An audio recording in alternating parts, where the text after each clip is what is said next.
Well, good morning. I think we're all together. I think people are logging in as we speak. Nice to have you all on board. Mike is with me. He's going to help me as a co-host. I'm going to keep him honest. He's going to keep me honest. So we're together. And Megan's here in the office. So this is really nice for us. We're actually filling our office for the first time, well, since the last webinar. So normally it's a bit echoey. If you pick that up. So welcome. Just a very, very quick introduction to what we're going to do. We're going to take you through the Mantis generic calculator in some detail.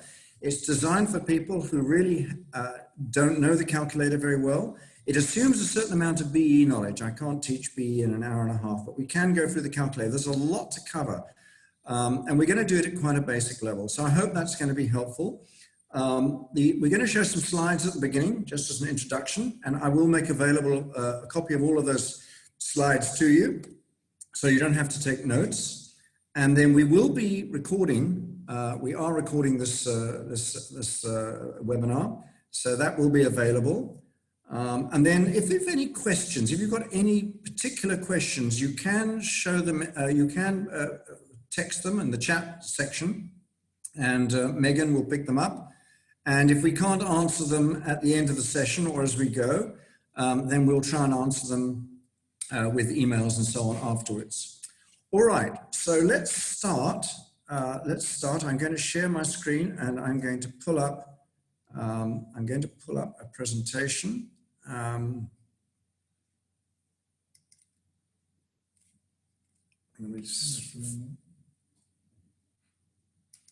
There we go. Right. Okay, can you all see that? Right. So let's a little bit about why have we stayed with Excel? That's a question we often get. Why is this in Excel? And the reason is, obviously we started in Excel, but we believe that for companies that have 1 or 2 users, 3 or 4 users, organizations have 2 or 3 users, Excel is your best option. Really because online cloud-based solutions become difficult to change because the data is in the system. And so any change has got to respect the data that's already there, which means your testing becomes extremely complex. And so online systems, cloud-based systems, are at their best when they have large number of users and relatively few changes. And that's exactly what we haven't got in the BE world. We've got relatively small users in world terms for software. And particularly since we have over 50 calculators, the number of users per calculator is relatively small. You know, it's probably in a few thousand. And it's highly volatile. It's constantly changing. I mean, just yesterday, a couple of days ago, we had all the demographics changed, just as an example. Although that possibly wouldn't be so hard in an online system, but it's an example of the constant change. So basically, Excel is really suitable for the BE environment. Lots of change, constant interpretive changes, relatively small number of users. But it is unsuitable for simultaneous use by many users. That it's not right for, not good for. So if you've got like 20 or 30 users in your organization that want to access the data, then the cloud-based solutions are preferable. Okay, so the way we've worked our Excel calculators, each product has an accompanying data capture sheet, which is designed to move data effortlessly into the calculator. It's also designed for rebranding, and the idea is that you send that out to your users, to your divisions or your branches or to your customers, and that sends back the data you need to enter into the calculator. And all products, as much as they can, follow a similar format. So we use the DTI generic as our base, and then all of the calculators really look similar as much as they can. So obviously some, like finance and construction, are really quite different, but they still follow a similar format. Another important point is that the software only works on Mantis registered PC. So a user is actually a PC. We register the PC, and the software can, as long as you have a registered PC, you can open up the software. So that works. It tends to form communities. So if an auditor is using or a rating agency is using the software, then the consultants typically follow that. So a community forms, and it's very easy for the consultant to send a calculator to the rating agency because they'll be able to open it up. The registration process is something right at the beginning when you first become a user, and you've all been through that process, I presume, where we just send you a piece of software, it goes into the calculator, into the PC, and it picks up some information. And so every time it opens it up, it just checks to make sure, it checks online to make sure that you're a known PC, and then it opens up. By the way, that's something we're looking at the moment. That's opening up time is taking sort of taking 25 seconds or so. We think we can reduce that dramatically. Okay, so and your PC needs to go online every few days, so just to check that everything is fine and that you're a valid user. Okay, so our software is distributed automatically. We chose an age ago Google Drive. We've no reason to change it. So all our software is shared on Google Drive. So if you're a user, we share by library. So if you are an end user and you just have access, say you want to use the Agri generic, you will only see the Agri generic. If you're a consultant and you've got the entire portfolio, you'll see the entire library. Okay. Another important point is that we use Visual Basic extensively in the calculators, so your macros must be enabled. And there's on the functions sheet, there's a section where you macro, and it always warns you this is not advisable, but you have to do it, and you enable your macros. One of the things we do is we're very, very careful to protect the calculators. It's a SANAS requirement for the rating agencies so that end users cannot change the formulas. It's impossible to change the formulas. You can only change the fields that we've designed to be updated. The rest is all protected. And what we've done over the past couple of years is we've migrated all of our functions into the Mantis ribbon. We'll show you that. So where the start button is, it's on the top where all the Excel functions are, the Excel ribbon. We've got a Mantis ribbon there with all of our functions clustered there. Now, what is very important is we follow a version release system. As you can see here, it's version 0.0.0 would be draft code. The first version of draft code would be 0.0.0. Once the Gazette first Gazette comes out, that will become version 1.0.0. Then if there's any change in the calculator, even if it's just a change to a typing error in a heading or something, then that last digit, that last zero will be changed to a 1. So it doesn't affect the score, but it is a change. So you can track back.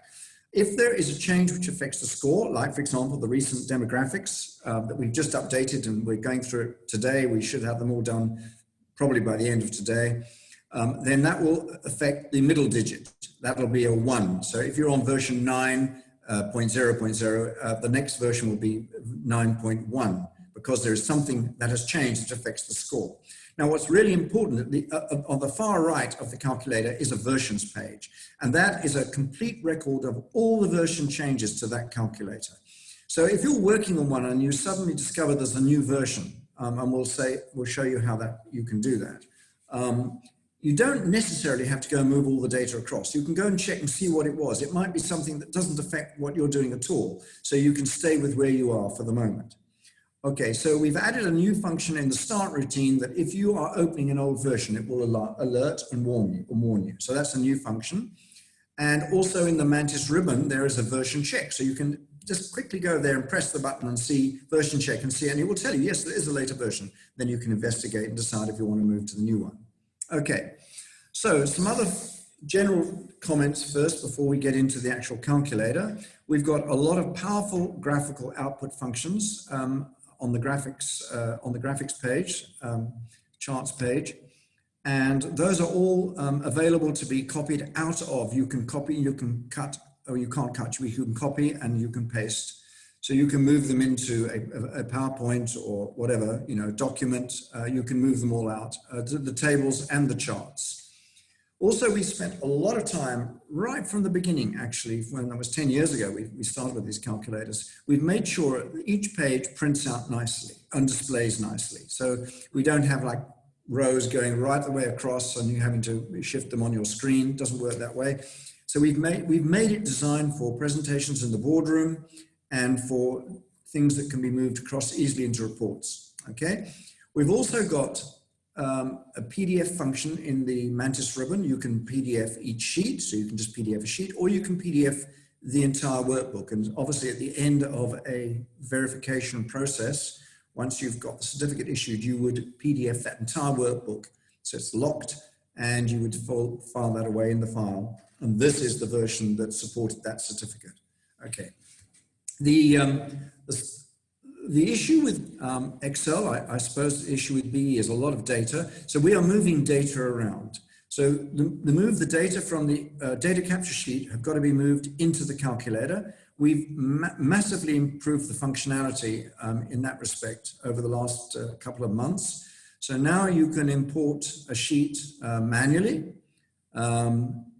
You can move the whole of the data capture sheet into the calculator, and you can also move from a previous calculator. So if you've moved from a previous version to the next version, you can point to the previous calculator and it moves it all across. So that is now, Mike, is that on every calculator now? Or is it We're busy rolling out the sector codes. Yeah, but in time you'll see it'll all be there. Okay. We've got a person down your Don has raised his hand, Megan. I don't know if you can see that as a moderator, so perhaps you could just look into that. Also as a new feature, which we're also rolling out right now, is once you've got your data into the calculator and you've got it to a point that you want to go forward and everything's fine, you can now export it back to the data capture sheet. We had a number of consultants saying to us that would be really, really helpful if once they got everything as they wanted to export it back into a data capture sheet so they can send it to another organization. Yeah, well, one of the main reasons for this was constantly keeping up to date with your client, with the person, at least the person you're responsible in your client base, for the correct data. So exporting from the calculator with the data that is currently set, send it to the client. They can check it, verify it, add to it, change it, and then send it back to you, and you can just import the changed data back in. That was a really good way, and in fact quite necessary, keeping the calculator up to date with regards to what the client data is. So that is the big change that's happened in the last, I would say, 3 months. The automatic movement of data in and out has been, I mean, we've been able to move individual sheets in for quite a while, but we've had to change the structure of the entire calculator so that we can move all the data in, all the data out. Okay. And I think it's important to also mention that because we're in Excel, there are some huge advantages. I mean, Excel is a wonderful product. And we haven't removed any of the Excel functions from you. I mean, we've obviously protected fields that need to be protected, but your print control, your formatting of columns, your insert sheets, linking cells and so on to others, all of that is available to you. And basically what we expect is our users to understand and to use it to its full advantage, to use the full range of Excel. Okay, some golden rules. Firstly, first golden rule, always access the latest master from our library, download it, rename it, and save it in your client file. Do not have a version which you are keeping for yourself, because you will quickly find that that is out of date and you're using an older version.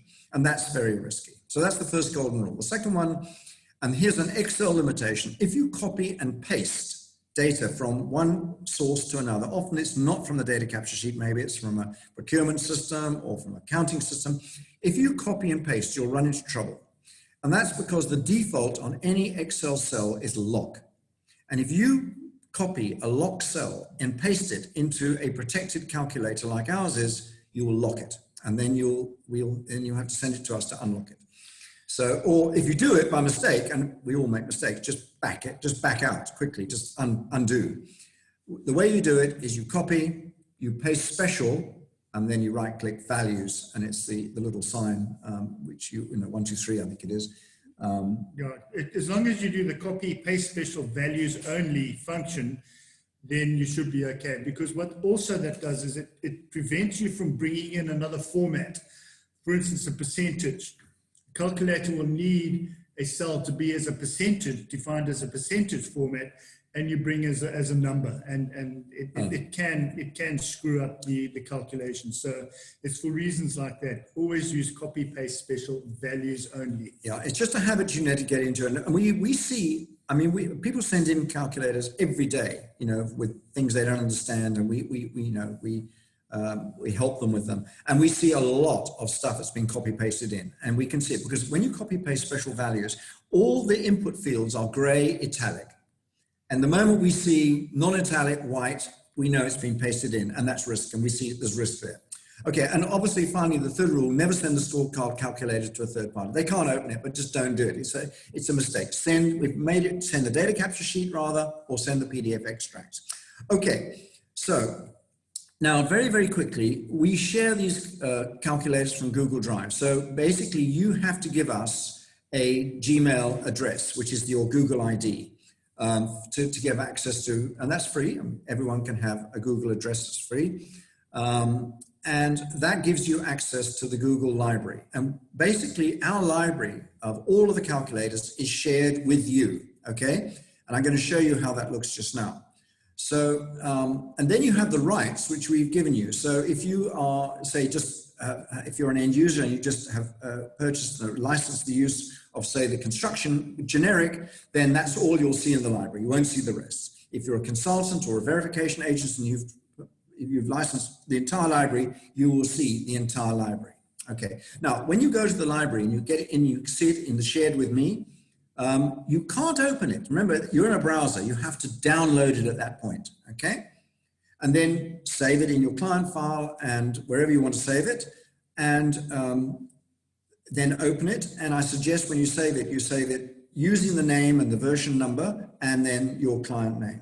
All right, so here's the file. So if you can see that Mantis calculator library, that is the library. So that is our library that we are sharing with you, okay? And you will see it. If you see on the left here, with this, you've gone into your Google Drive. Down here, shared drives, underneath, shared with me. And that's where you'll find the Mantis calculator. The rest you won't see, that's mine, okay? And when you go in, and let's say you were looking for the DTI, this is what you would see in your shared with me under DTI amended codes, DTI amended generic, that's what you're gonna see.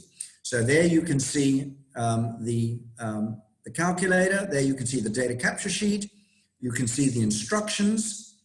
By the way, you can link to the instructions from the Mantis ribbon.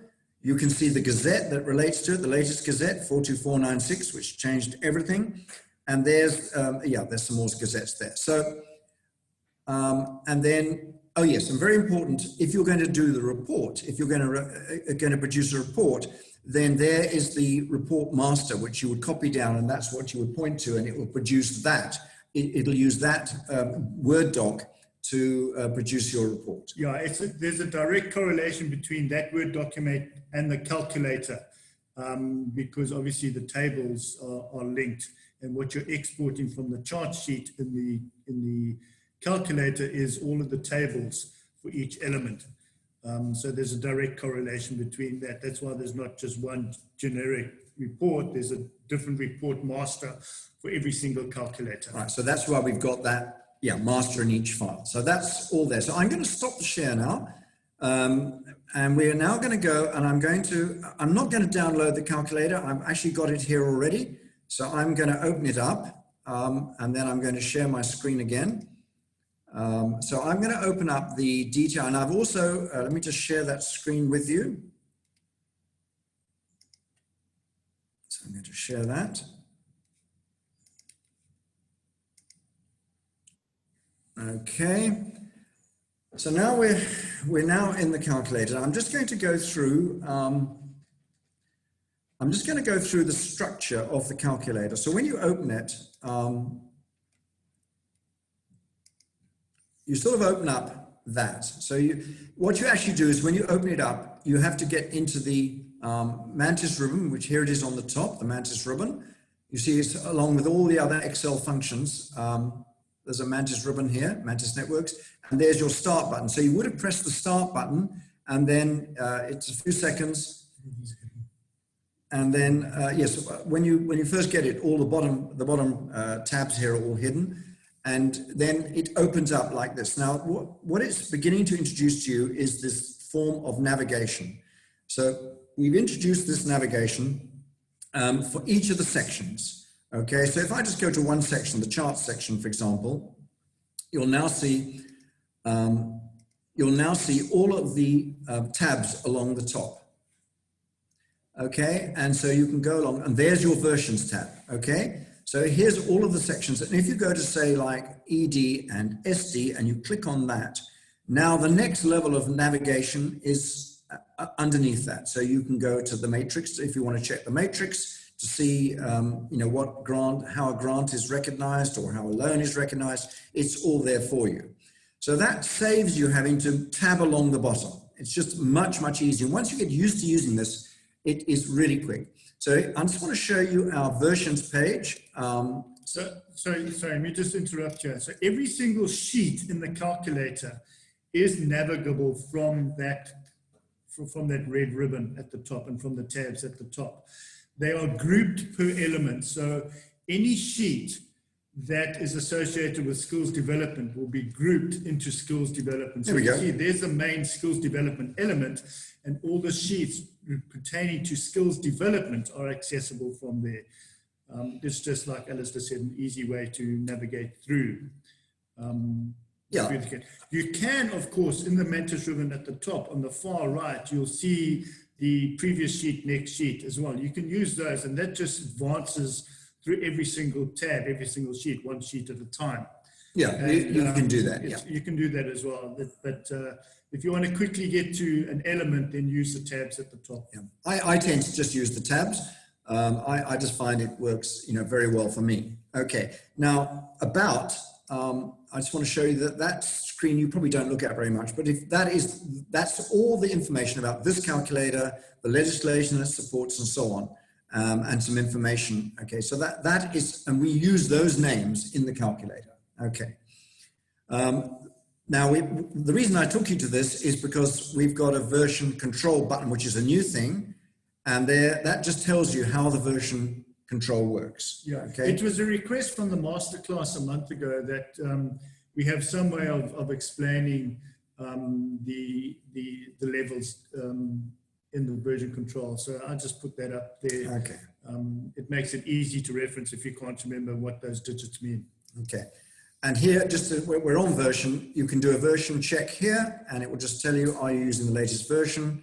And it will just check online. I hope it's going to work. I have a reputation for demonstrations, which is, here we are. This is version 11.1. There is a later version available, 11.1.1, which we actually published yesterday. So it's telling me there isn't, but it's not a serious version change because it's just some text that's changed somewhere. Okay. Right, let's move on. The first thing you have to do before you really get going is you have to put in your client details. Now there is a little bit of information in the client details. So the name of the measured entity, let's put in Mantis Demo. Say PTY Limited, let's do that. Now you'll see how that goes in. That goes in, that field was available to you. It's gone in a grayed out field in italics, which means, and you'll see there's a little note with it. This is used by the report writer program for inclusion in the cover page. Okay, the other thing, so there's a whole lot of information here, which you will put in as an end user. If you're working with your own company, you might not put it all in. If you're a verification agent or rating agent, then you probably want to put in all this information, the name. The consultant would definitely want to put this in and so on. There's a whole lot of information which goes with this file, which is really quite useful. Remember, carry on, Mike. Yeah, just also as a verification agent, some of the information that is entered here ends up at the top of the scorecard. So you need to make sure that it is entered in. And so your verification agency name, the analyst name, if you look at the top right in those red block, all that information comes from the client details sheet. So you need to ensure that was a SANAS requirement. You need to ensure that your client details verification agency information is all filled in. Okay, so you need to put in your measured period here. So we'll just do that. It's a date field, so you can shortcut that. Okay. Let's make that 2019 rather, because that doesn't make any sense. okay, to 28th of February, BB 20, bang, and so that's gone in.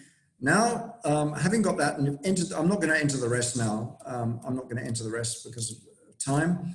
And the next thing you have to do is to go to the financial page. What we've tried to do is we've tried to cluster all the information that's necessary to create your targets and to measure against targets in one sheet, okay? Now, I want to show you just something at first. I'm going to put Control P, and then you will see that's how it prints out, okay? And at the bottom, you probably can't see it very easily, but there's a whole lot of information down there, like page 1 of 1, and then here is the name of the actual version number that it's based on, and there's your name. All of this is there for SANAS requirements, and also the name of the sheet and everything. It's all there to meet SANAS requirements for the rating agents and for consultants. Okay. So we come out of that. So now I've actually entered in quite a lot of the data ahead of time, just for the sake of speed. You might want to put in the data preparation. What is quite useful is a revision number. So that if you've got revision 1, revision 2, having to save it, you can do that. That will now be on the top of every page. So let me just go to a page. Oh, well, you can see it there. I put in. So here, this sheet here, by the way, this grayed out sheet is on the top of every page. Let's just go to one other page. Let's go to the ownership page. And you'll now see ownership, Mantis Demo PTU1, revision 1. Here is the current element score. We haven't got there yet, but we've got some data in. So there's the current element score. So that ownership is contributing 25, and your current recognition level. This is based on the scorecard. So at any point in time, if you're making changes on a sheet, you can see what the impact is on the total score and on your current element. Okay, let's go back to the financial sheet. Okay, so we've got our period that we've just mentioned. The next part of that sheet is your skills development section. Okay, so the first thing is your leviable amount, which is effectively your payroll. And that is taken from your SDL sheet. And there you put in your SDL payments to SARS every month. And there it takes them through, so you've got a record of that. And then that is your annual leviable amount, which is shown there, which is the basis of your skills development. And there's a little drop-down message. We use the Excel drop-down messages. This is the basis of your skills development spend targets, okay? Then we've got, and you've got most places we've got room for comments. And I must say, this is something when the CAs were all involved, when we used to have be accredited chartered accountants, they insisted on commentary everywhere, and they wanted to know what page, what this, what that, what reference. So they really put a lot of pressure on us to put comments in, and we massively increased the commentary capabilities of this calculator. So then the next thing is the number of staff. Okay, so that's needed for your learnerships. And then the number of employees at the end of the previous year, that's necessary when we calculate the yes calculation. That works. You need to have that number. All right. So that's set now, the targets. So if we go to the skills development page, I'm just going to go there, right at the top. There will be the leviable amount, and there will be the number of employees. Okay, and there are your targets. So the targets across the demographics are then based on that, and the number of targets for your learnerships will be shown as well. Okay, so down here, there's your learnership targets. Okay, that's taken from that financial page. Okay. Next is the supplier, what they call ESD, enterprise and supplier development. So there is the data you need for the supplier side of things, preferential procurement. So I've just put in some figures for cost of sales. So we had a turnover, I put turnover in up here, which we needed to have in. By the way, we have a different turnover for yes. It isn't always the same. There are circumstances, we didn't believe it at first, but we then encountered with our clients circumstances where the turnover for yes purposes was different. So we had to have a different field. Okay, so then we put in the cost of sales. We put in, so this is your total spend for preferential procurement. You need to take this out of your annual financial statement. And we pretty much put in what you would find in your annual financial statement, your capital spend, your finance charges, your total expenses. If your stock in your annual financial statement is not stock just in the measured year, the measured period, you might have to do a stock adjustment. So you're only isolating the amount of stock that was purchased in the measured period.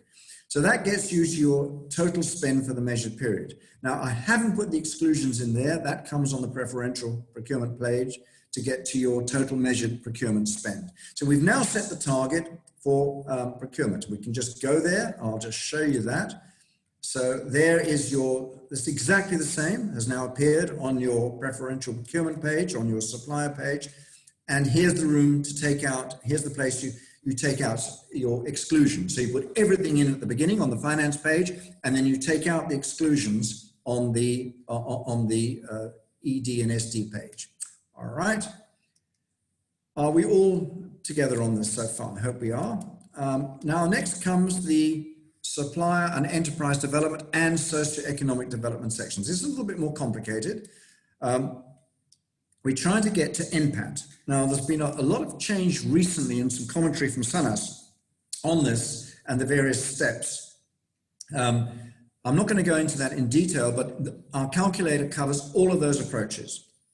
So if you're just going to use the NPAT from the previous measured period in your financial AFS, you have to put, so if you take that out, all right, and let's assume that on 45 million, your NPAT was 3.5 million, okay? That will show nowhere, okay? Because we haven't said what we're going to do. If we say, right, we're going to use the NPAT from the current period, it'll show that you have to put an amount in there, okay? And down at the bottom, it will show, yes, that is the NPAT we've used, okay? So that, and it's 7.78. Now, we've said that if we just took out, let's just take out a couple of zeros, okay? If we did that, you'd get a message, no, you can't do that. It's lower than the industry norm. So you have to put in your industry norm, and then it'll tell you if it's less than 25%. So let's just recover that. Let's just change that, okay? If we say, I want to use the average for the last 5 years, if we put that in, you're now going to say error.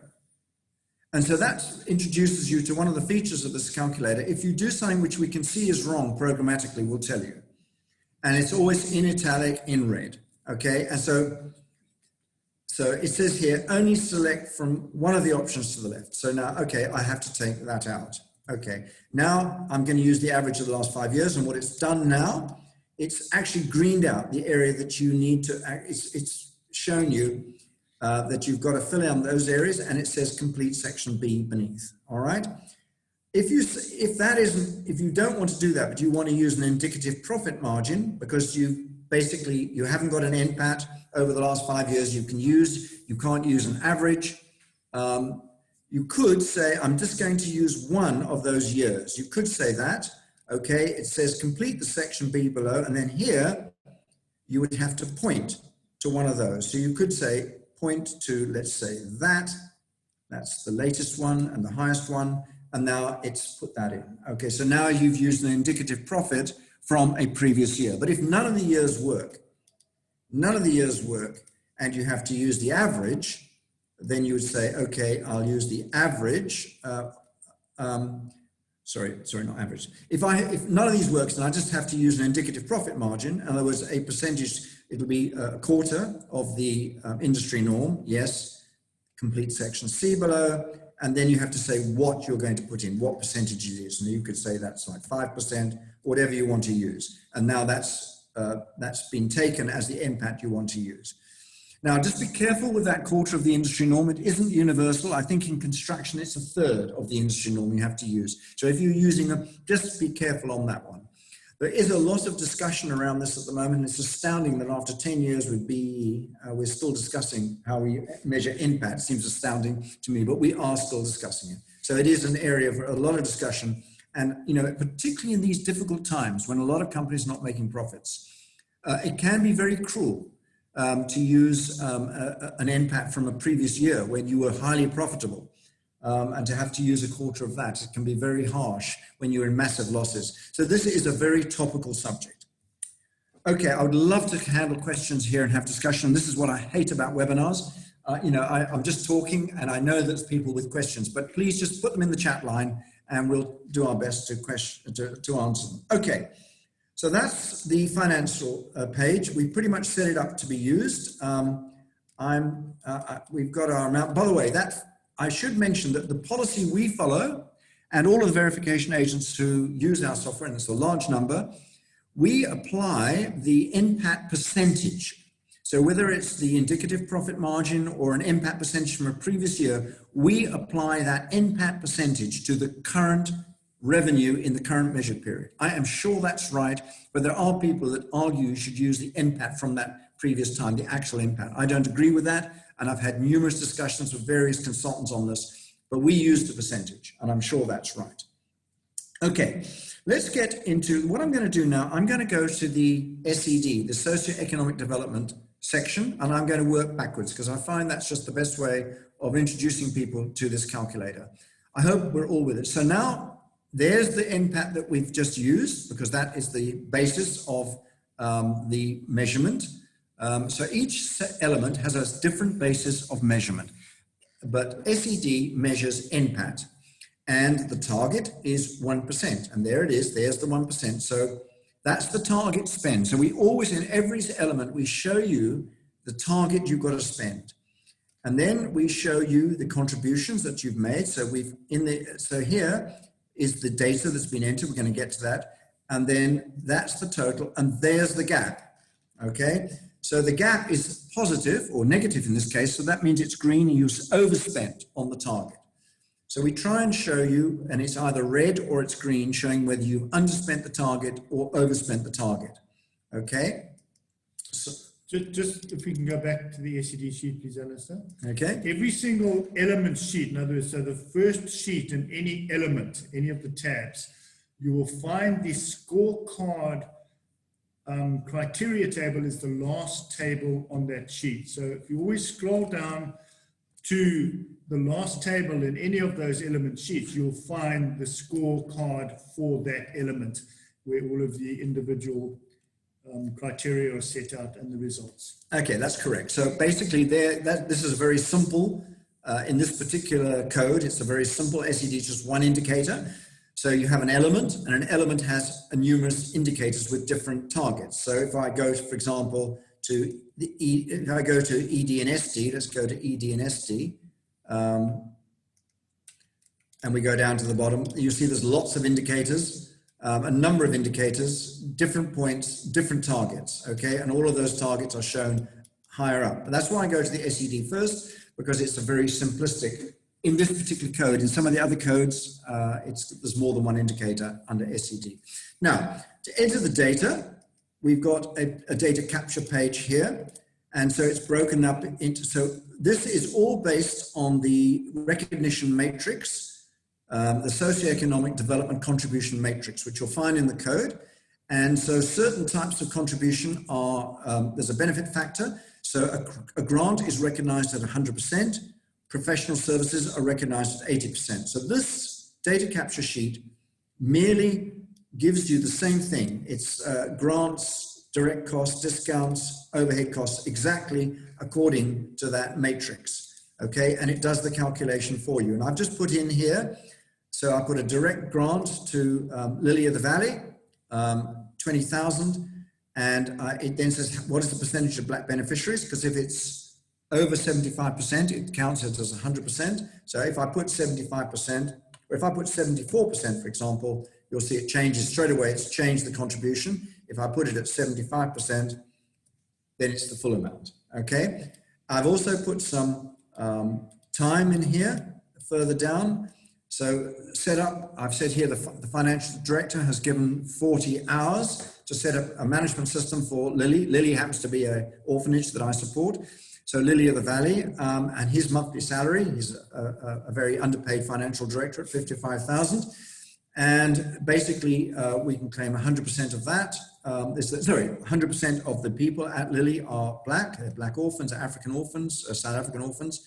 And so we can claim 80% of that amount. And so there's a little sum that does that. So that is now all gone through. So we can see that there is the manpower and there are the grants, which takes us to 35,200, which is an overspend. All right. So that's how this thing works. And at the top, we can see that we're on Rev 1. It's this client, and the element score we've got is 5 out of 5. And the current BE recognition is before discount 3, after discount 2. So that's what the impact is of this particular element. If we changed anything, then that would obviously be affected. Now, I just want to, at this point, I just want to show you the data capture sheet. Okay, so I'm just going to open up the data capture sheet. So I'm just going to minimize this. I am going to come out of that and minimize that. I'm going to minimize that, and I'm going to minimize that, and I'm going to open up the, where is it? Let's make a mistake, data capture sheet. Okay, so I'm just going to open up the data capture sheet. Right, so now if I go to... Shared, you haven't shared that screen. It's shared. You can see that. It's not changing. Have we not shared it? No. Okay, I'll stop the share and start the share again. Okay, we're back together again. Let me just start the share again.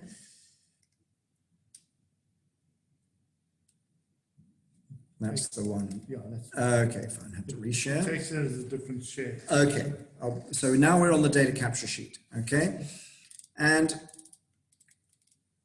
I've got to be very careful. So you can see here on the data capture sheet. Oh, I'm on the wrong one. Let's go to SED. Right, so there I've got the same data that we had just now. Okay, and if I update from that, I have a choice automatically of updating from that, from the data capture sheet to the calculator. I can update the sheet, and I can update each item, or I can update them all, and I can override.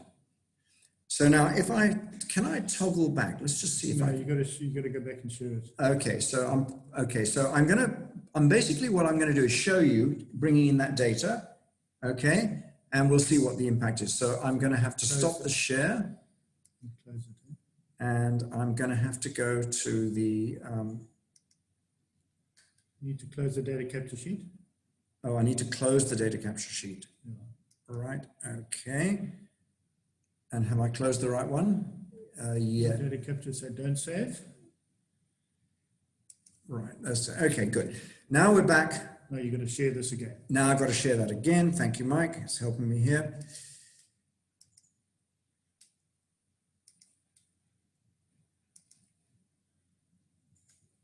Screen failed to share. Let's just see what's going on. Let's try it again. Okay, we've got a small problem here. We just try and work this out.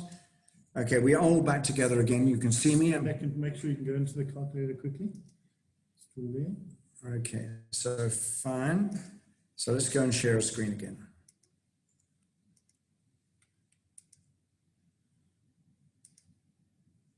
Okay, we're good. Okay. Except you closed it, so you have to start it now. I know, I've got to start it again. I did? Oh, it did. Okay, so we go to Mantis Networks. And we start. Not quite sure what happened there. You closed the wrong one just now. I closed the wrong one. Or closed both of them. I'm glad I have Mike next to me. I'm famous for my demonstrations. I've been known for a few years. People say I've got an aurora around me, and it scares machines, and they rattle their nuts and bolts loose. Okay, we're live. It's just waiting for it to come through. Okay, just shrink it. The message is behind. No, it's not. Yeah, it's not. There it is. There we go. All right. We're live. Okay, so now we go back to SED.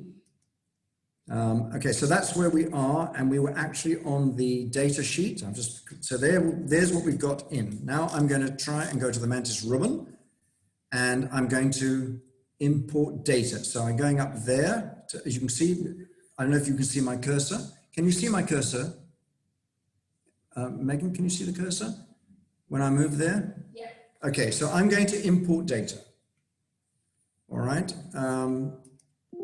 Okay, you're about to import data. Okay. Can I just take over here? Yeah, you take over here, Mike. Explain the structure of the sheet.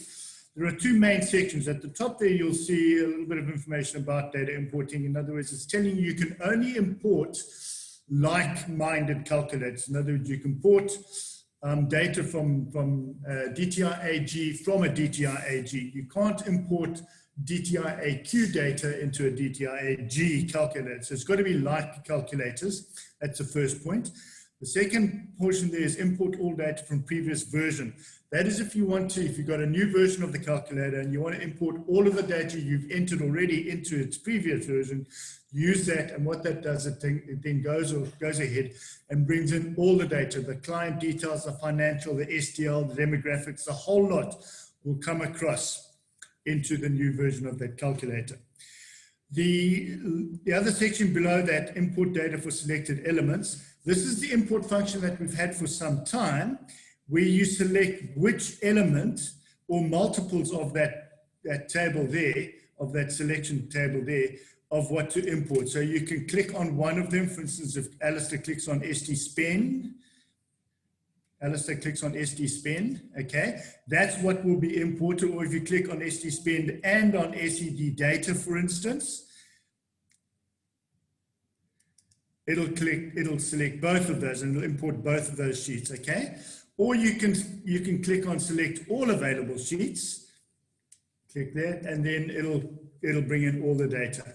Okay, so that's the function of it. Then over at the bottom there, you'll see how do you want the imported data to be treated, okay?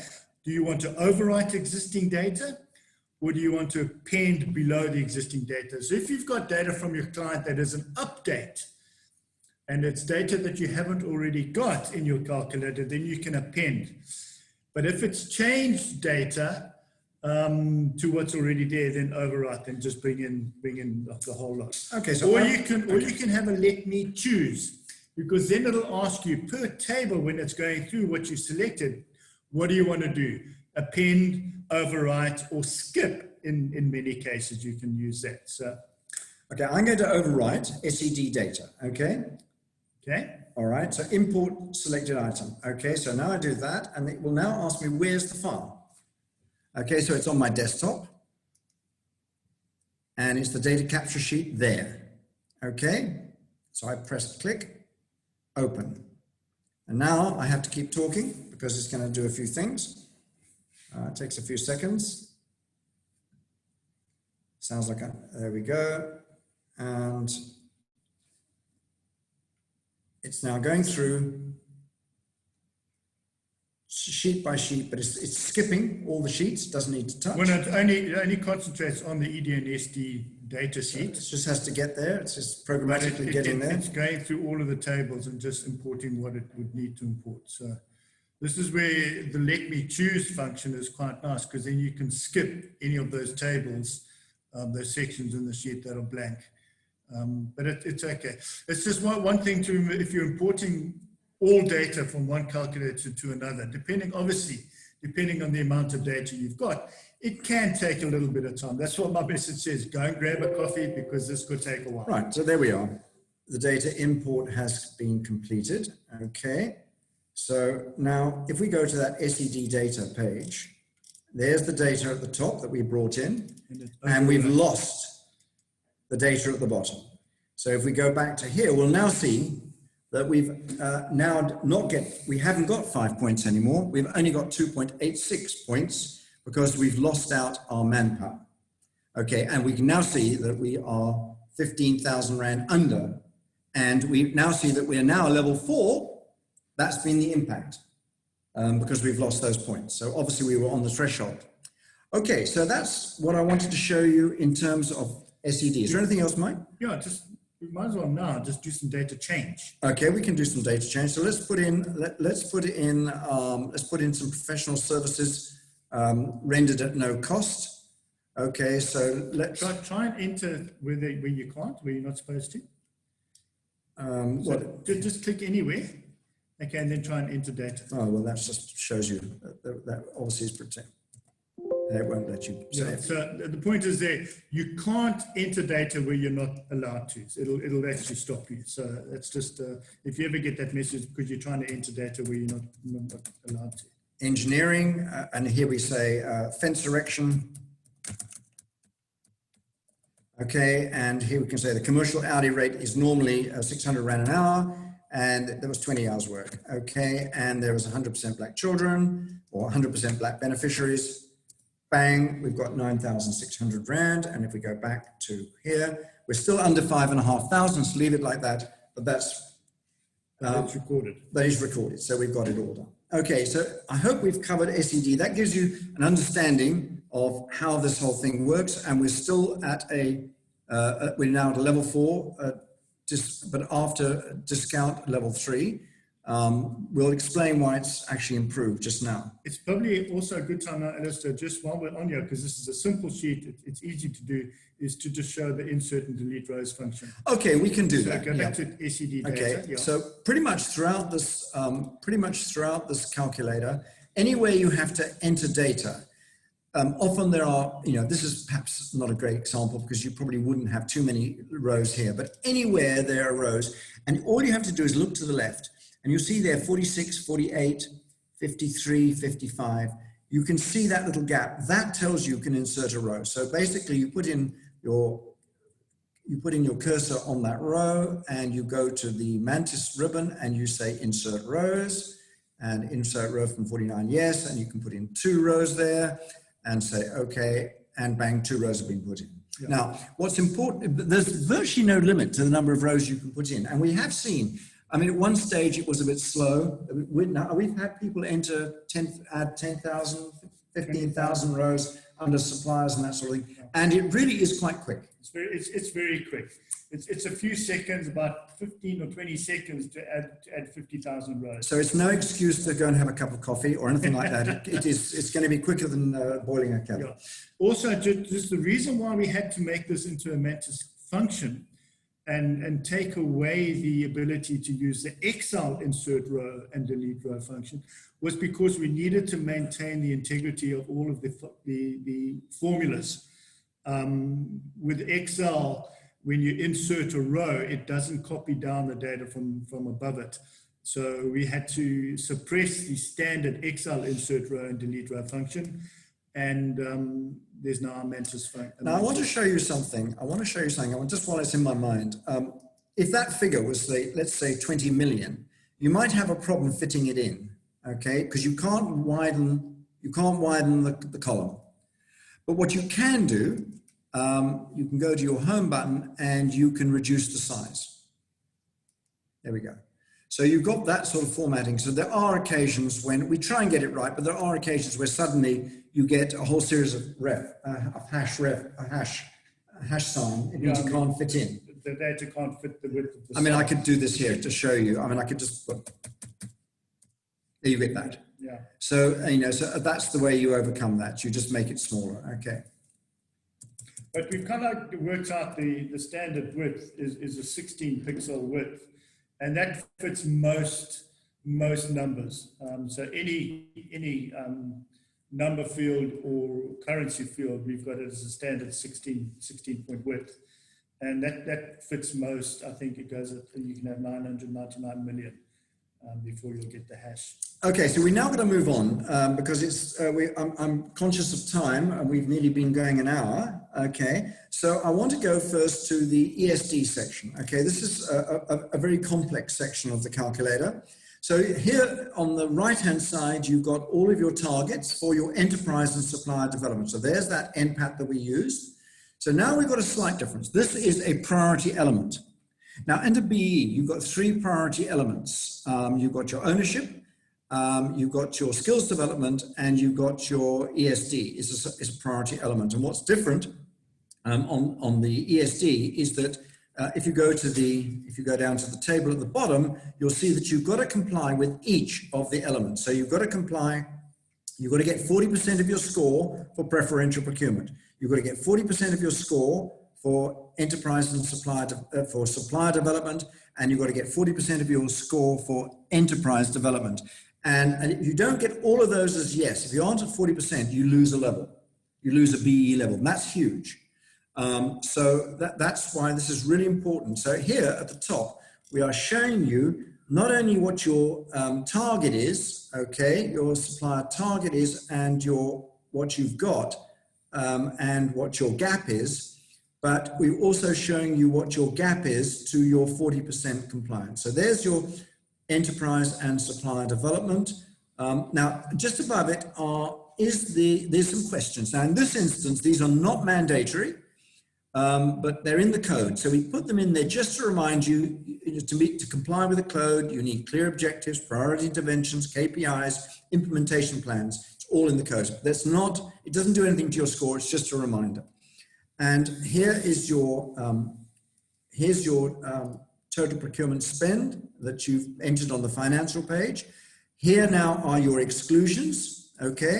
So there's room for more exclusions here if you want to add in things. So let's say there were some imports. And by the way, the imports are all brought in on the data capture sheet, and we're about to make a change to include those actual items in a separate sheet. There will be an import sheet now as well that you can bring in from the data capture sheet.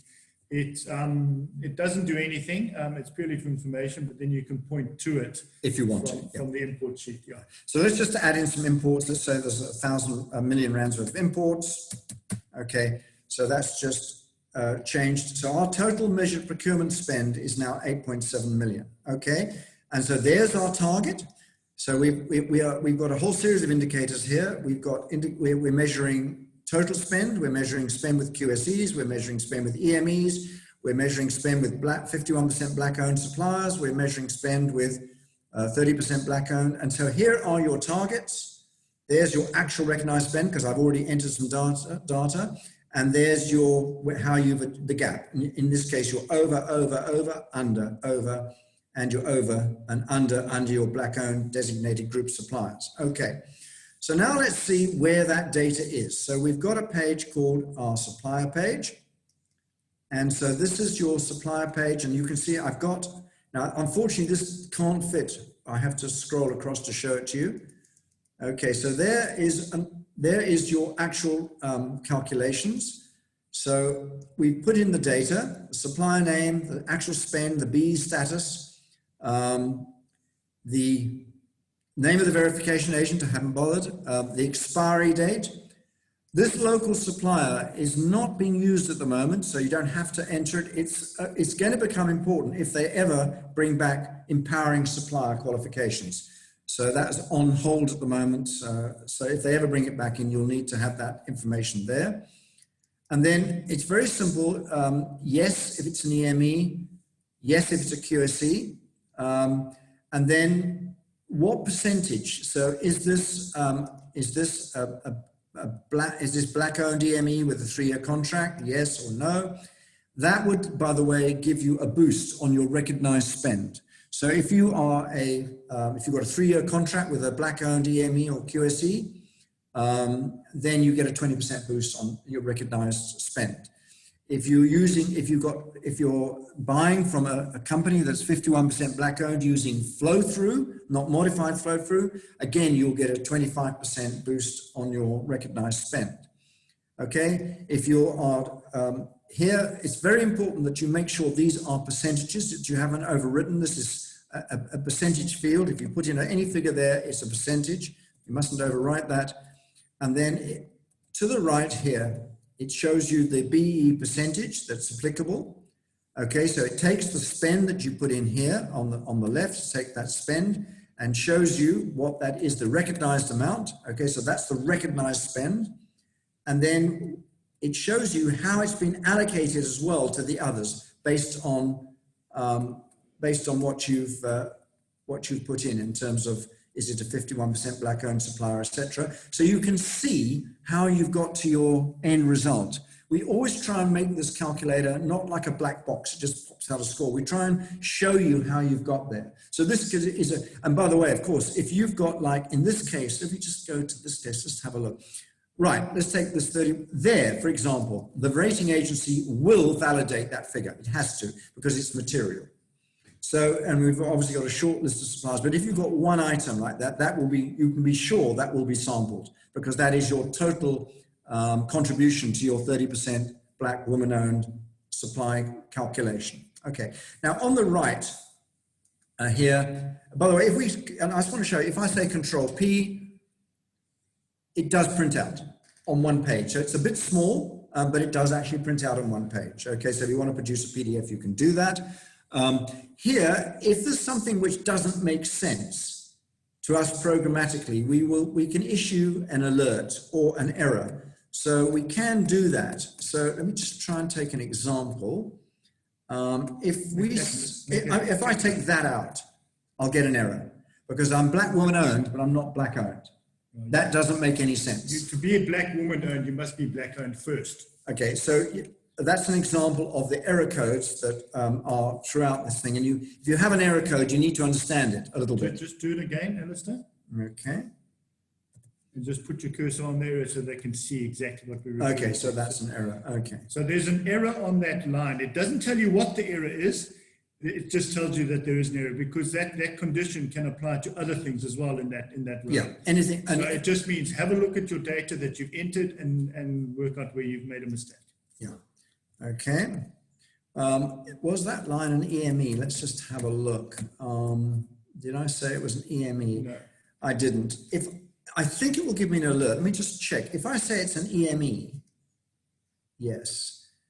Okay, and I put in, let's put 2 zeros there. That's 50 million with an EME. It might, let me just see, I'm pretty sure that will give me an alert. Yes. So that's saying, hey, this is sort of unlikely. You've probably made a mistake here. Just check that figure out. It doesn't stop the calculation. It's an alert. So it doesn't stop the calculator from calculating. It just means that have another look. There's something that is fishy here. Yeah. Now, Mike, I want you to come in here and just talk about the filtering at the top. Okay. The filtering is quite nice because what filtering does for you is you can, for instance, well, there's two things that you can do. The first thing you do is you can sort. So you can sort, for instance, on the BEE status, and it'll sort A to Z and Z to A. There's only two conditions that it'll sort with. So if I double click on the BE status, what it'll do, it'll sort now in ascending order from 1 to upwards. Okay, so now you've got 1, 2, 3, 4, 5, 6, 7. If I double click again, it reverses that. So it'll start with 7.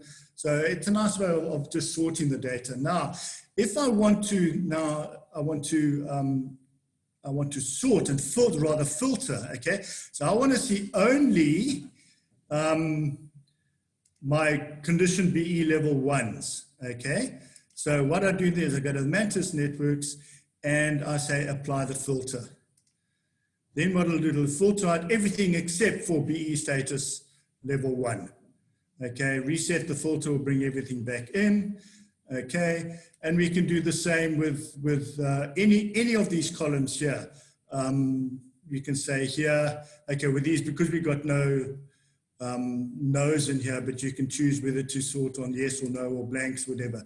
But that's how the filtering works. So it's a Boolean type condition that you can put in, so you can put greater than or less than anything. So for instance, if I say here, I only want to see greater than, where's the greater than sign on this keyboard? Okay, just put in greater than 1 million.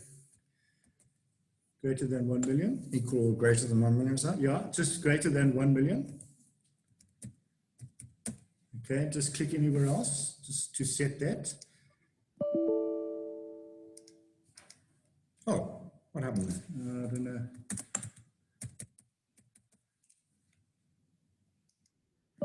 Okay, I'll have to sort it out. Just do it here. Go greater than 4.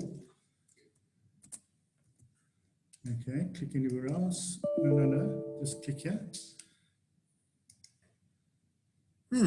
Okay. Okay, we can't because that's a validation field. Okay, don't.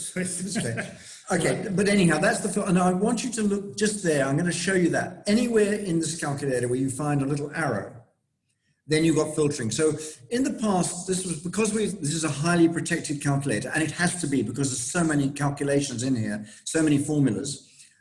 we couldn't use the filtering that was available in Excel. We couldn't make that, by protecting it, we stopped that working, and that was causing a lot of problems for people. They were having to sort in the data capture sheets. So that's why we built these filtering routines. So it really is helpful if you're looking for something, you're looking for where was my black ownership, you want to check that. This is really a really useful function. Okay, so that's your preferential procurement, your supplier sheets. Now I'm going to go to the ED and SD data.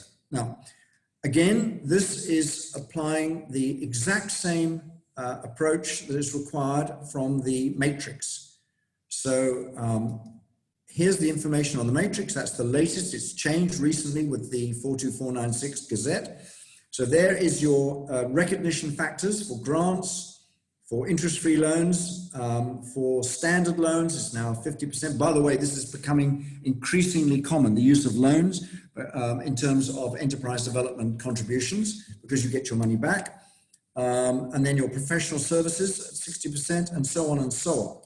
So that's all that information is there. By the way, in talking about information, I've also included designated sectors, which is an important list. That's the latest list of designated sectors, which are treated differently. You can't exclude, if you designated sectors, you can't exclude those, you can't import and exclude those items.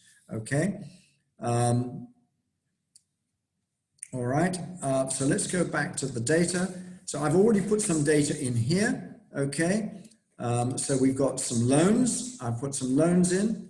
I'm just going to reduce this slightly. I'm going to say that's 80,000. Okay, and so now the actual recognized amount is 56,000.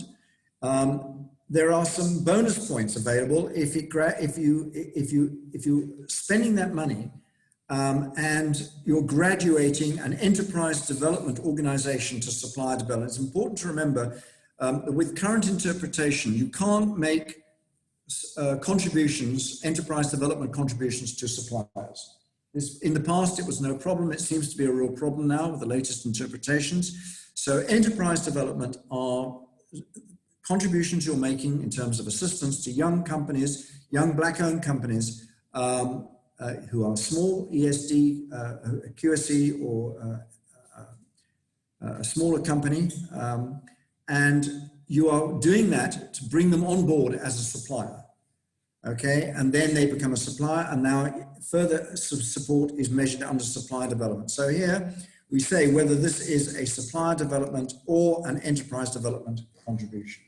Okay, so now we go back to the page, the ESD page, and you will see now that up at the top, you'll see that I reduced that amount from 70,000, and there's the contributions, 56,000. Okay, and we have a gap of 14,000, and but we're still a level 4. Okay, and then but we're over on our subminimum. So we're over here on our subminimum, and we've now done enterprise development and supplier development. So here we are on the right. You can see your enterprise development and your supplier development contributions totaled at the bottom. Okay, so there they are, total contribution, which is what's been taken across. Now, I just want to show you one other thing here. Shorter period payments, that field there, I think is the only one in the calculator. We might have another one, which is actually importing data from another sheet, but it's not protected. So you can put your own sheet in and you can link to your own sheet. So there is your early payments. I haven't put any in. And based on early payments to a supplier, these has to be to suppliers. If you say pay within 2 days, then you get a 13% recognition. If you pay on the day, you get a 15% recognition. If you pay after 15 days, you know, it's a 1% or 0%. I'm quite sure how it works. But so that is a way of paying your suppliers on time and getting recognition under your supplier development amount. Okay, and then that amount gets brought in here and recognized and is taken into the overall calculation. And there it is, you can see it's brought in SD early payment. Okay, that is now let's get to the next part, which is skills development, which is, I suppose, the most complex part of the calculator. And it's because it's also a priority element. Now here across the top, you've got a whole series of requirements that you can't score unless you've done that. If you're not compliant with the Skills Development Act, you can't score. If you're not registered with the CETA, you can't score. If you haven't implemented priority skills development programs, you can't score. So at the moment, we've got a score down at the bottom. You see we're scoring 16 points. If I untick one of those at the top, I'll just do that. I'll just untick that. Okay, and you'll see at the bottom, there's no score. Yeah. You can see that you've actually achieved things, but there's no score. Okay, and you can see what's happened. Your BE level has gone down as well because you've not scored under skills development. Okay, so I'm going to put that back, Mike. So this is one of the first things to check. If you find that you've entered all the data and you still haven't got a score and you're scratching your head why, just have a look at those compliancy checks, and you'll find that that's quite a common fault, is that people have forgotten to say yes to every one of those boxes. All right, so our skills development, now we're into demographics. Now this is the first time we've come into demographics. We haven't looked at demographics. Now the demographics, take your target. So whatever your target is, so let's take the target at the bottom here for, say, expenditure on learning programs for Black people. Your target's 3.5%. What that does, the demographics breaks that target down into 6 components based on the province in which you're operational. Now, if you go to the front of the calculator, you'll see their demographic selection. Now, you'll see that these demographics have been set on the latest Commission of Employment Equity report that came through a couple of days ago. So all of the calculators have had to be changed to bring in. So at the moment, I've got this for a company that is operational across the country. But if I change that, let's say I make them only operational in KwaZulu-Natal, that will change the demographics. So when I go back to my skills development, those targets will have changed based on the demographics of those. So I've applied those percentages to the spend target, and so now your spend target on African males and colored males and Indian males and African have all changed based on the demographics of KwaZulu-Natal. And it says here, targets based on KwaZulu-Natal demographics. You need to set the demographics depending on whether you operate in more than one province. As soon as you operate in more than one, so 2, 3, or all 9, it doesn't matter. Then you have to set to RSA all. But if you're only in one province, if you're only in Limpopo, then you can set your demographics to Limpopo and it'll set accordingly. As soon as you operate in Limpopo and KwaZulu-Natal, then you have to select RSA. Exactly that. And it does make a tremendous difference, particularly if you're in the Western Cape. It makes a tremendous difference because of the prevalence of coloured people in the Western Cape. All right, so now against here, I'm now showing what has been, now this gets complicated, but unfortunately it is complicated. I've tried to make it as simple as possible. So what I've shown here is your formal skills development, okay? I've showed the salaries of learnerships. I've showed the course fees of learnerships, okay? I've put room for other things because the moment you don't do that, somebody comes up with something that needs to be counted. So there's a bit of spare. If you want to add something in, you can do that. Okay, then I've got here how much informal spend has been spent. There's the informal spend. And across, this is against each of the demographic targets. Okay, how much ancillary cost? And then there's another ancillary cost, which is your central training department, which has become a total ancillary cost. Okay, so I've put that in because for many large organizations, they have big training departments and training staff, and it's a significant contributor to the skills development score. Okay, and I've got room for anything else you want to put in. Then down here, I've got what is the cap, because there's a new cap. There's a 25% limit on informal spend, and there's a 15% limit on ancillary spend. By the way, and that's a huge problem for organizations that have got large training departments. And what that's forcing them to do is to create a separate legal entity for their training department to then submit invoices. and then it's treated as a normal spend. If you get an invoice, it's just like someone coming and training you. If it's internal, it's an ancillary spend. So that's a change that's come about in the last few months. So then, okay, so that is what has been spent, 760,000 Rand. That's my 25% limit.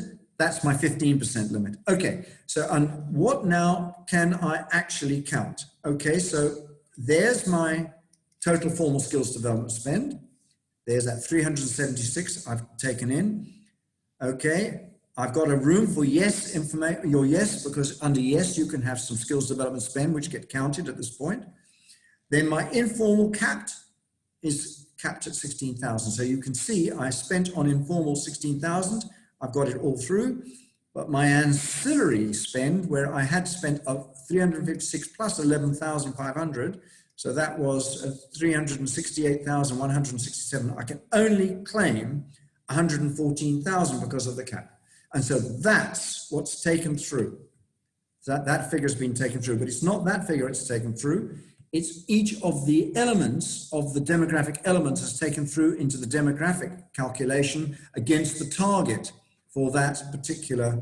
So it's taken through as a target against that target there, 458,000. Okay, and you can see here whether you're over or under that target, and that reflects down here in your actual calculated spend. Okay, that's your actual, and that's the score. So that's the result of the 15 pages of code in the Gazette on how to do demographics. It's been done there. Okay, then we've got, just following the same pattern, we've got bursaries, which are separate. Now, if you remember with the new Gazette, you can't claim bursaries as skills development spend. So we've got our bursary section. Okay, so there's the bursaries. Again, underspent. The bursaries, you can see your gap to target. Then we've got spend on disabled employees, which there are no demographics in black disabled, except in the ICT sector, but we're not where it is still applicable. And then you see I've got the same structure to see how you've allocated that spend. So here's what you actually spent. Here's what you've been recognized as having spent. And then down here is your learnerships. What was the target of your learnerships across your demographics? What have you actually got? Okay. And then your absorption. Now, absorption is a complex matter because the absorption relates onto the length of the learnership. There's a whole bunch of things. Let's look and see how we got those figures. So there is my spend, my formal spend. Okay. And I want to show you this. I'm not sure it's very clear.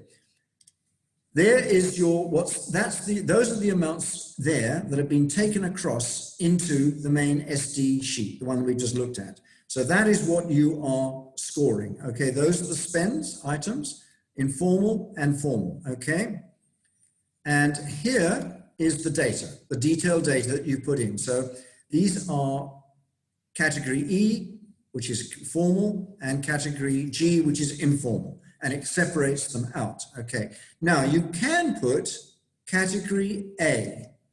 Now then you might say that's wrong because a bursary can't be counted as formal because all your bursaries have to go in here, and there are your bursary spends. But the reason is you can be maxed out on your bursaries, and then it would be okay to put some in your formal spend if you've reached the maximum for your bursaries. So you can put them in, but it's not so normal. However, what we've also got is the ability to put in estimates. And I'm going to show you that in another sheet. So here I'm saying on all of these skills development sheets, there is a switch here. It says use detailed data, which means using the detailed data here. And you can see that's what's been summarized above. If you say replace the detailed data with what's in the estimates section here, then there's nothing in there, so you've lost all your data, okay? Lost it, it's just not shown. It's just not shown, okay? If you say add to, in other words, add your estimates to your detailed data, then it adds the two lot together. But in this case, if we say blank, it always assumes the detailed data, okay? So that a lot of people forget that, and it's just important to remember it, but it's really useful, particularly if you're a consultant or an end user and you've got some of your information in, but say Cape Town branch hasn't submitted their data yet. So you can estimate Cape Town and you enter, but you're getting all the other data entered. And so that's really helpful. Okay. Bursaries, what I've done here is I've just put in some detail. I've just put some estimate. I've got no detail yet. It hasn't come in, but I'm estimating. I've got some bursary spend. And let's assume that that is, let's take that out. Let's take that out. Let's assume that I'm going to have, okay, my bursary course fees are all with African. I've got some, but let's assume I've also got some Indian males. So let's assume that my bursary for my Indian males, my course fees are 30,000.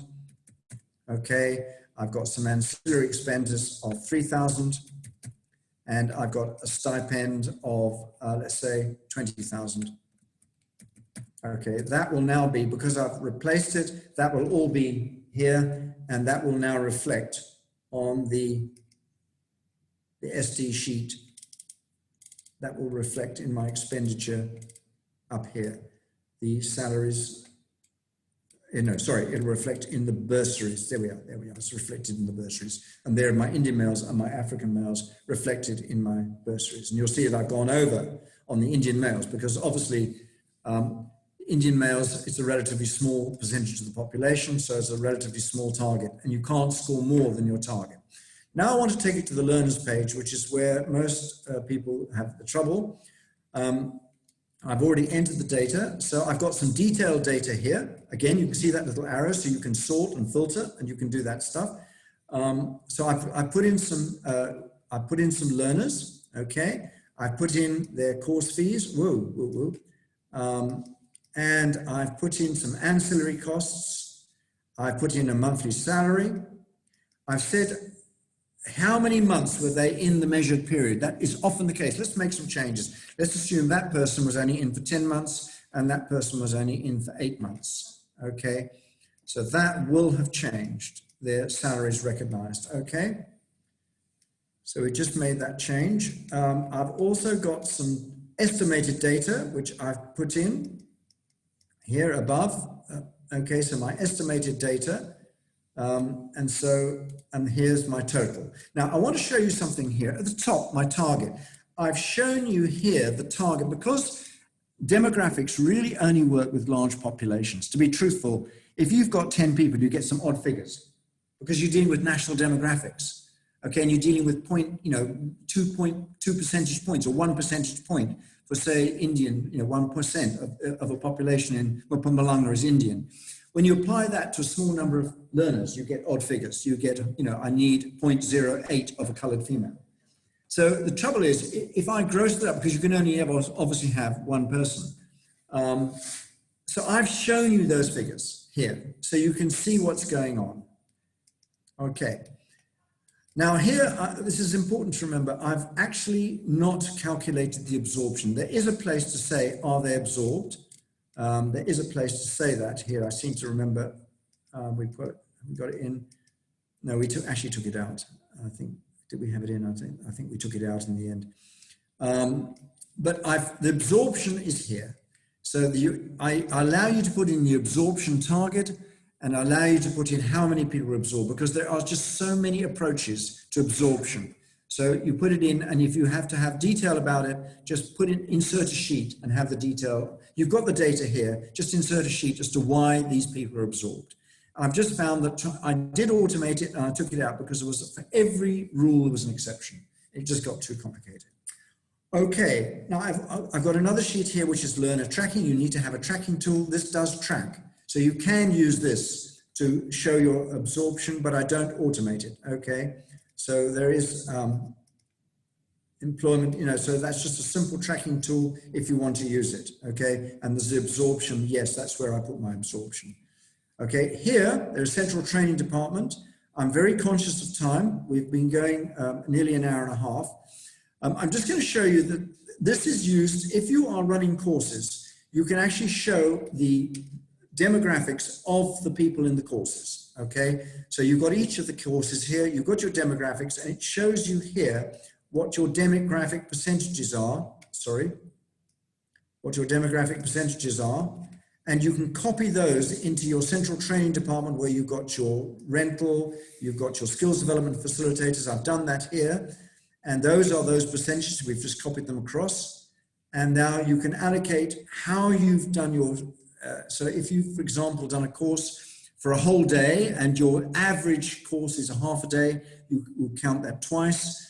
And so you can get an estimation of your demographics across your total costs. And here it is all shown. It all works it out for you. So that is quite a useful thing that we've developed in the last year or so. We've increased this and improved this so that you can track your courses and how you can allocate those expenses against ancillary costs. All right. The data comes in to show them. Yes, and so that data comes in. That data comes in on the top here. Ancillary costs associated with your central training department. It's brought it in here. Okay, and then it's of course capped later on because it's part of the cap. So that has been an issue. So that, but it's all there in the calculator for you. All right, I'm sure that's left quite a few questions, and I expect Megan's going to be seeing quite a few questions coming up on that. But I have to move on because I'm very short of time now. So I'm now going to move to management control. I'm not going to spend too much time on management control. Basically, you put in your board, your non-exec directors go in because you're measuring your board, the degree of transformation in the board.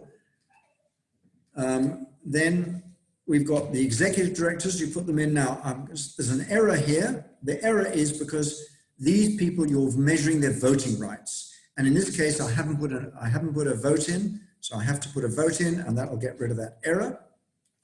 Okay, and then we've got our other executive management. That will be the EXCO, but I haven't put anything in.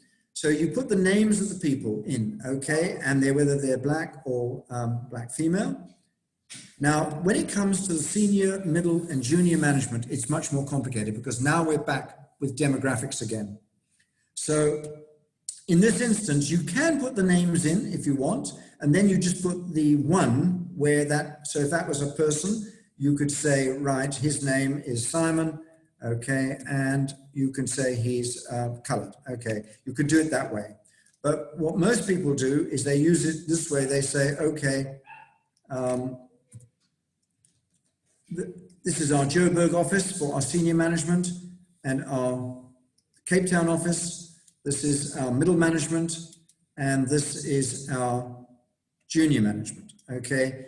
And then you've got your score calculated down here, okay? Now, one thing to remember, a lot of people don't show a difference between senior management and other executive management. And the reason they don't show it, and they have to show it, of course, in their EEA2 that's submitted to the Department of Labor, but they don't show it because that way they overcome demographics in their senior management. So if they're demographically challenged in their senior management, they would rather put some people here. So let's just put a name, let's put BB, CC, and let's say one person is African there, yes. Let's say it's an African female, yes, okay. And if I say here at the top, do you distinguish between senior? No, I don't. Now what it will do, it will take out the score of senior management, which you see it's taken out, and it's rather scored what we've got in other executive management. Okay, so that's that. It gets a lot more complicated in some of the sector codes where they reallocate those points based on the management structure, particularly in finance and construction. It's particularly complicated. But here it's just senior management. Okay, so that calculates it all out. Remember, this is demographics, and so your target is here, rounded up, always rounded up to, it's always rounded up to people, to one, minimum one. Okay, and there's your score down at the bottom. So that's one other thing I'm just going to show you. We've got a disabled list here, and that's how you record your disabled. So we've got one disabled employee that is shown there. One disabled employee has come through. We've got scored on that, and it's shown in the detail here. There's your disabled person that's come through. The target was 5. And we've also got an employee list. Now, we brought that in as a result of requests, that you need to have that list of employees somewhere for the audit process, because you're using it in skills development, you're using it in management control. It needs to be available. It's needed for sampling. So people said, if we could just have it in the calculator, it's not used as part of the calculation, but we brought that in. So you can use it just so you've got it all there. And we're going to be doing the same thing with imports, because they said, you know, we just need that information all the time. Can we please bring it in? So we are going to be doing the imports as well on the same basis. But that employee list is just there for information purposes, so that it's all in the calculator. Okay, we are out of time. I'm going to be very quick now. I've gone over. I hope you can bear with us. I'm going to go into ownership very briefly. So the most important thing to know about ownership is you have to count the number of votes and the number of shares issued. Okay, so that means you go back to the Articles of Association. We're not working on percentages. We are working on actual number of votes and actual number of shares issued. Okay, and then we've got two sections to ownership. We've got the section which deals with individual shareholders, which is binary. The person's either black or they're not. And then we've got the organizational shareholders who can be a percentage. Okay, so it can be 100% black, can be 50% black, 30% black, and we're having to calculate that based on the number of votes they hold at an annual general meeting and the number of shares they hold, because that's what we're measuring. Okay, so down here's the result. So here's the target, and here's the actual, and there's the score. Okay, and this is a priority item, and have we achieved 40% of the score? Now, under your organizational shareholders, if this let's assume this had been 51% black owned. Okay, the moment I put that in, I'll get an error. You see that little error's popped up there. That's because we are 100% black woman owned. Doesn't make sense. So let's just change that to 40%. Okay, now to show you this working, I'm just going to take out the black ownership at the top. I'm just going to do that. Okay, I'm going to take this out. So now, yeah, that's because of that. Okay, let's get rid of that. Okay, so now we're 12% black owned, okay? 12.2% black owned.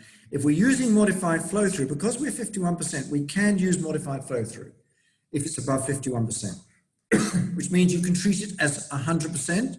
So let's just say, yes, we're going to use modified flow through, but now the percentage we use, so it very much depends, because that 51% could be in a chain of ownership. So it doesn't have to be 100%. If you've chosen a owner back in the chain, it might be that one that gets, you apply modified flow through once. But in this case, I'm going to say 100%. Okay. Now you'll see that the actual ownership has increased. Okay, because we've applied the full 100%, not 51%. So for 120, they've only got 20% of the shares. Okay, but it has improved the score. Okay.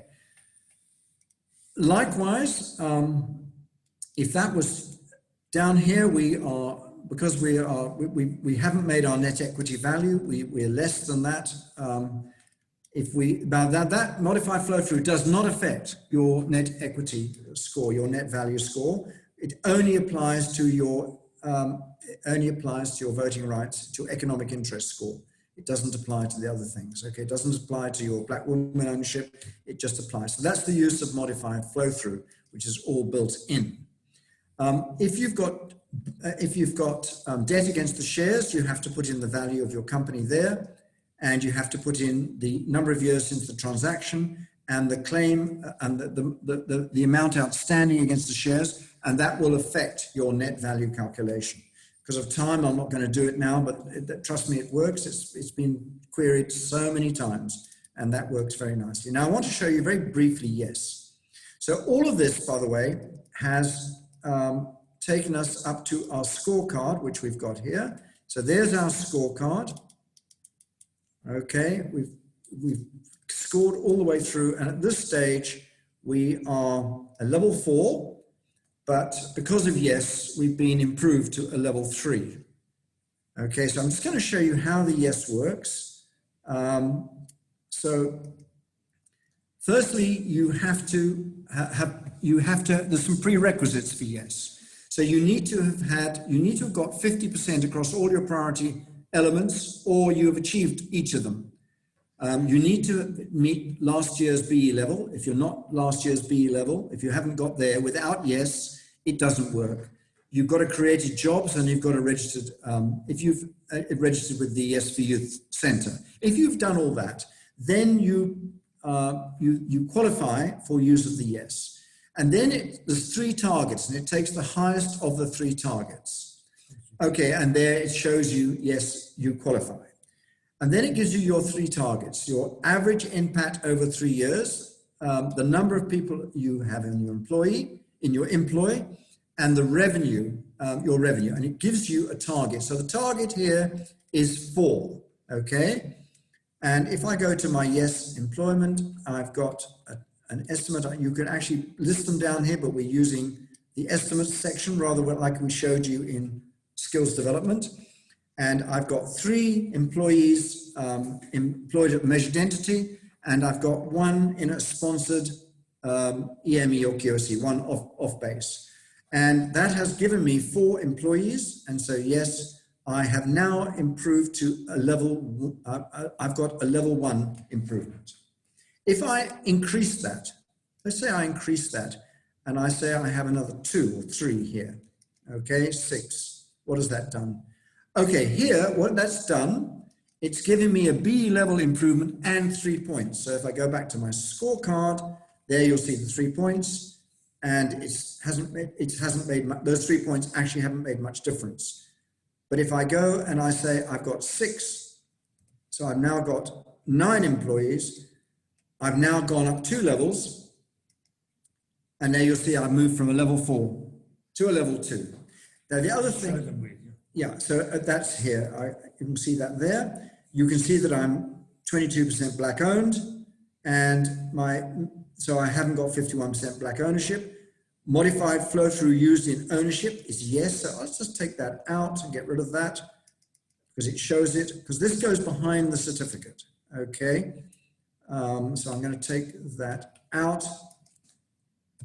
I'm going to put that, I'm taking that out. I'm going to put these people back in yes, yes. Okay, so I'm now 72% black owned. If I go back to my scorecard, I will see that I'm now measured as a 51% black owned company, and I'm level 2.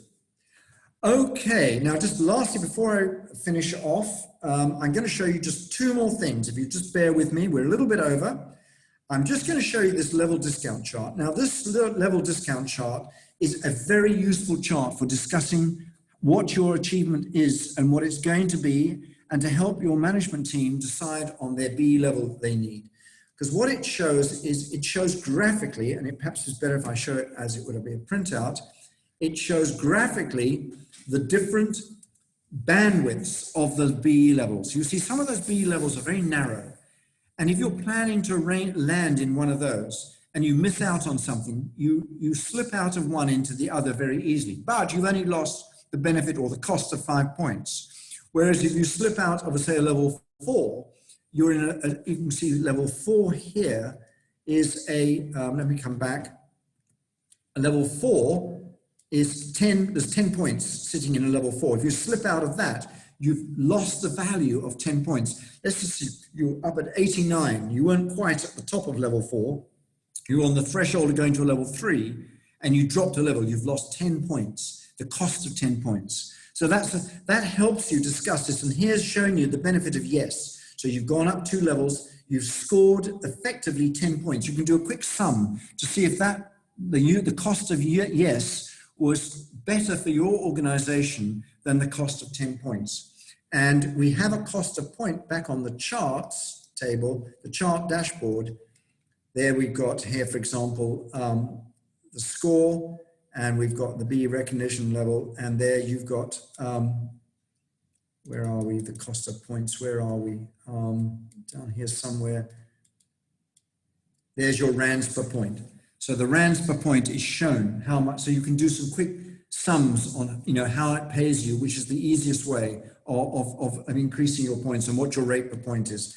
And I just mentioned it at the beginning, these are all your charts that you can take into a report. You can see, you can work, if you're clever with Excel, you can even change the nature of the chart, you can change the colors, they're all there, and that's what you will bring into the report.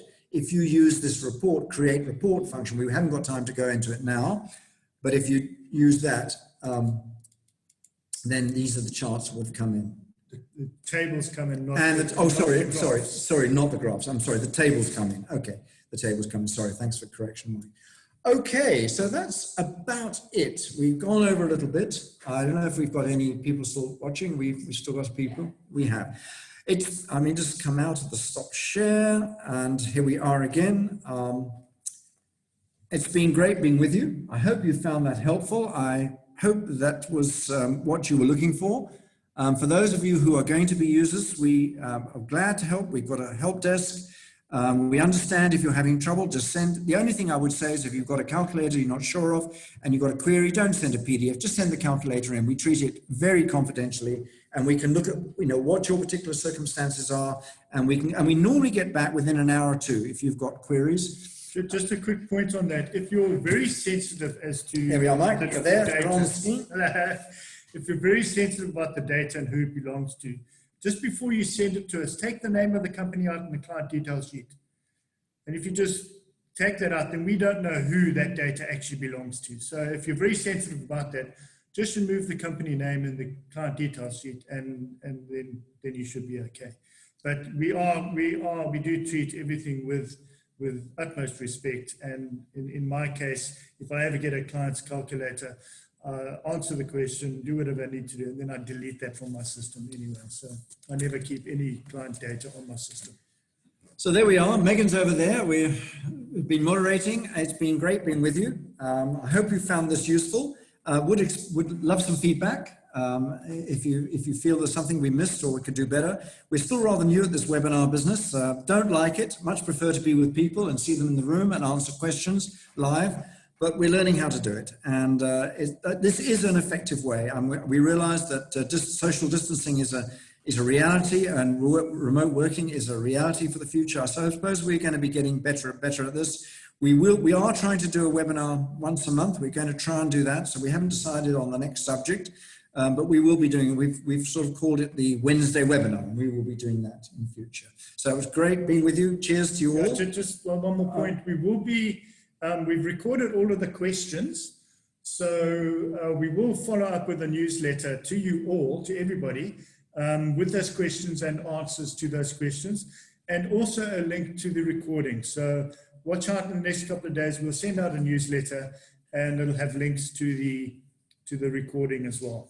Good. Great being with you. Cheers. Bye-bye.